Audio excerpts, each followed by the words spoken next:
सैफरा नाम का एक शहर था जिसने एंथनी नाम के स्टूडेंट ने अपनी डिग्री डॉक्टरी की पढ़ाई ख़त्म की थी। अरे एंथनी, मैंने सुना कि तुमने इस साल भी टॉप किया। पक्का तुम बहुत अच्छे डॉक्टर बनोगे। अरे नहीं यार, ऐसा कुछ नहीं है। बस मेहनत करते रहो, फिर सब कुछ अच्छा ही होता है। तो अब जब तुमने टॉप कर लिया है तो अब क्या करने वाले हो? वही जो सारे स्टूडेंट करते हैं, हॉस्पिटल में काम। एंथनी यह कहकर अपने चर्च चला जाता है और प्रे करने लगता है कि क्या हुआ बेटा, बहुत खुश लग रहे हो? जी, मैंने मेडिकल में टॉप किया है। बस मैं प्रे कर रहा हूँ कि मैं एक अच्छा डॉक्टर बन जाऊँ। बेटा, बस इस बात को याद रखना कि जब भी तुम डॉक्टर बन जाओ, जल्दी सफलता के पीछे मत भागना।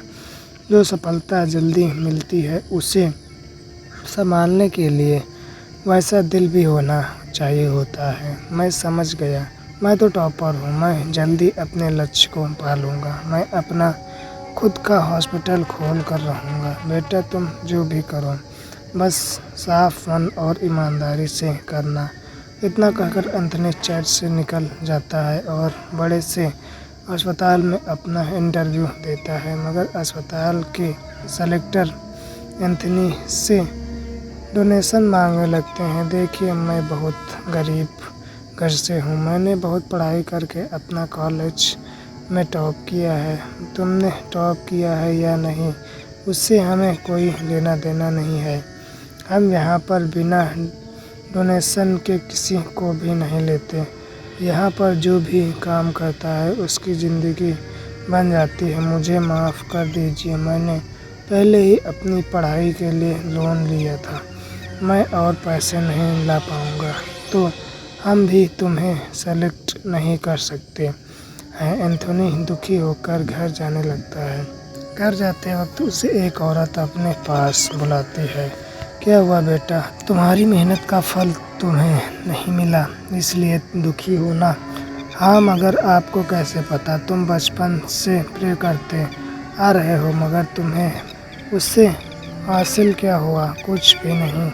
मगर शैतानों से मांगो तो वह झट से हमारी मांग पूरी कर देते हैं। चली जाओ यहाँ। मैं ऐसी हरकत कभी नहीं कर। मैं और इंटरव्यूज़ दूंगा और एक अच्छा डॉक्टर बनकर खुद का अस्पताल खोलूंगा। एंथनी अपने घर चला जाता है और अगले कई दिनों तक वह इंटरव्यू देता रहता है, मगर उसे बिना डोनेशन के अस्पताल में काम के लिए कोई भी नहीं रखता। ऐसे ही वह एक दिन नाराज़ होकर अपने घर में बैठा होता है। मैं कितनी भी मेहनत कर लूँ लेकिन खुद का अस्पताल नहीं खोल पाऊँगा। मुझे जल्द से जल्द सफल होना है। मैं भी इंटरनेट पर पढ़ता हूँ कि शैतान को कैसे बुलाते हैं। एंथनी इंटरनेट पर शैतान को कैसे बुलाते हैं यह देखने लगता है और थोड़ी ही देर बाद अपने घर में लाल पेंट से गोला आकार बनाता है और उस गोल आकार के अंदर स्टार बनाता है और कहता है, अब बस एक ही चीज़ बाकी है। यह कहकर वो अपनी उंगली काट देता है और अपने खून को स्टार के बीचों बीच चढ़ा देता है और अगली उंगली अपने हाथ में पकड़कर शैतान को बुलाता रहता है। शैतान, मैं अपनी उंगली तुम्हें देता हूँ, बस एक बार मेरे सामने आ जाओ। और फिर अचानक से शैतान उसके सामने आ जाता है। बता क्या चाहिए तुम्हें? मैं तुम्हें वो दूंगा, मगर तुम्हें अपने ईश्वर को छोड़कर मेरी पूजा करनी होगी। मैं तैयार हूँ, बस मेरा खुद का अस्पताल खोलने में मेरी मदद करो, ठीक है? मैं तुम्हारी मदद करूँगा, मगर तुम्हारी आत्मा आज से मेरी हुई है और तुम अपने अस्पताल के लोगों को भी मेरी पूजा करने में लगाओगे, हो जैसा तुम कहो।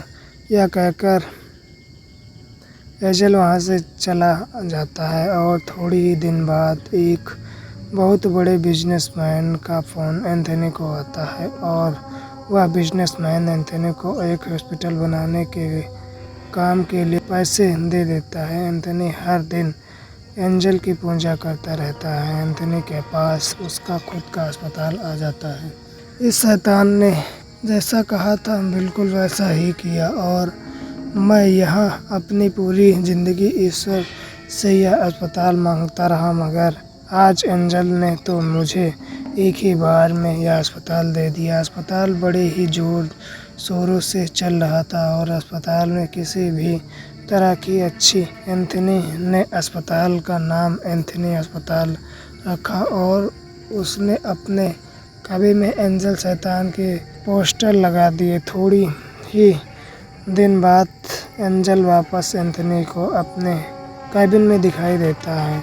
अब समय आ गया था एंथनी लोगों को इकट्ठा करो ताकि वह मेरी पूजा और आराधना कर सके। जो कोई अपना मरीज लेकर यहाँ आएगा उन्हें मेरे बारे में बताओ, उनके मरीज को ठीक कर दूँगा अगर वह मुझे अपना लेंगे तो। मगर तुम लोगों को जमा करते हो तो मैं तुम्हें और अस्पताल खोल कर दूँगा जैसे तुम कहो। SSL थोड़े दिन बाद एक लास्ट स्टेज कैंसर पेशेंट अस्पताल में आता है। अंधा जब उसका इलाज कर रहा होता है मालूम पड़ता है कि वह अब इस कैंसर से ठीक नहीं हो सकता। क्या मैं मरना नहीं चाहता डॉक्टर साहब, मेरी मत, यह मेरा हाथ में नहीं है। एंथनी इतना कहता ही है कि वैसे ही उसे एक आवाज़ सुनाई देती है। अगर मुझे कुछ ऐसा पता है जिससे तुम इस कैंसर से बच सकते हो, जो आप बोलोगे वो मैं करने के लिए तैयार हूँ, बस आप मुझे बचा लीजिए। एंथनी उसे एंजल के बारे में बता देता है और वह उसे बताता है कि उसे अपनी आत्मा एंजल सौंपनी होगी। मैं तैयार हूँ। वह कैंसर पेशेंट भी अपनी छोटी उंगली काट कर अपनी आत्मा को एंजल को दे देता है। ऐसे ही एंथनी सारे पेशेंट के साथ कर रहा होता है। जो भी कोई मरने की हालत में होता है एक दिन फिर से एंथनी के पास आता है।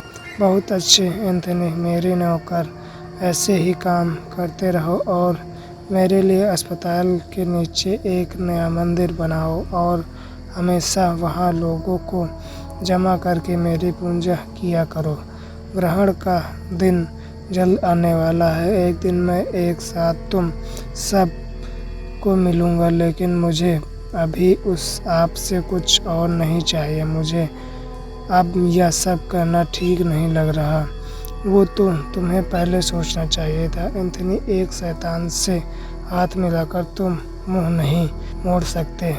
मुड़ने की कोशिश की तो तुम मौत की भीख मांगते रह जाओगे, मगर मौत तुम्हें छूकर लौट जाएगी। जैसा तुमने कहा है वैसा ही होगा। इतना कहकर एंजल वहाँ से चला जाता है। मुझसे बहुत बड़ी गलती हो गई। मिशन में इतना खो गया था कि मुझे समझ में नहीं आया कि मैंने शैतान से कब हाथ मिला लिया। मैंने बहुत बुरा किया। मैं आज जाकर फादर से बात करूँगा, मगर मुझे यह एंजल का मंदिर भी तो बनाना है। पहले मंदिर बनाकर सबको बुलाकर इसकी पूजा कराता हूँ। एंथनी अपने अस्पताल के नीचे एंजल के लिए एक मंदिर बनवाता है और लोगों को इकट्ठा करता है। आप महान हैं जिसने मुझे अस्पताल बनाकर दिया है और आपने सारे भक्तों को जान बचाई। अगले दिन सुबह सुबह एंथनी अपने चर्च में जाता है और सारी बातें फादर जी को बता देता है। यह तुमने क्या कर दिया एंथनी? तुम भौतिकता में इतना खो गए कि तुमने शैतान से हाथ मिला लिया। मुझे माफ़ कर दीजिए, मुझसे बहुत बड़ी गलती हो गई। मुझे बताइए मैं शैतान से अपना पीछा कैसे छुड़ाऊँ? एक रास्ता है कि तुम अपनी आत्मा फिर से ले सकते हो। अपना सारा धन दौलत और अस्पताल सब छोड़ना होगा। हर वह चीज़ जो तुम्हें वो शैतान ने दी थी वो सब चीज़ तुम्हें छोड़नी होगी। नहीं, मैं ऐसा नहीं कर सकता। इससे अच्छा तो मैं उस शैतान के हाथ ही रहूं। मैं जा रहा हूं। फादर एंथनी चर्च से अपने घर चला जाता है और जल्द ही अमावस्या का दिन आ जाता है और एंथनी के हाथ कई सारे लोग एंजल को बुलाते हैं और एंजल वहां आ जाता है। मेरे भक्तों कैसे हो आप सब? क्या मैं मैंने तुम्हारी मदद नहीं की जब तुम तकलीफ़ में थे। हाँ, आपने हमारी मदद की तो अब आप लोगों से मैं जो कहूँगा वो आपको करना होगा। हाँ, हम करेंगे जो भी आप कहोगे। हमारे बीच एक ऐसा इंसान है जिसने मुझे धोखा देने की कोशिश की। मेरे लिए तुम सब मुझे मिलकर मार दो, उससे उसके 2 हाथ काटो, फिर वो पैर और आखिर में गला। बस आप बताइए यह किसने किया? हम सब मिलकर उसे मार डालेंगे। इस एंथनी ने मुझे धोखा देने की कोशिश की, मगर मार दो इसे। सारे लोग एंथनी को मारने के लिए तैयार हो जाते हैं और बस उसी की ओर बढ़ने लगते हैं। मुझे माफ़ कर दो, मुझसे गलती हो गई। और क्या मैंने तुम लोगों की मदद नहीं की? SSL के बारे में बताकर मुझे मत मारो। नहीं नहीं, सारे लोग मिलकर एंथनी को मार देते हैं। मेरे भक्त, चलो मेरे साथ मेरे घर। वो सभी लोगों को अपने साथ ले जाता है और अस्पताल में उसके बाद कोई नहीं जाता। अस्पताल हमेशा हमेशा के लिए खंडहर बन जाता है। दोस्तों, यह स्टोरी अच्छी लगी तो हमारे चैनल को सब्सक्राइब करें।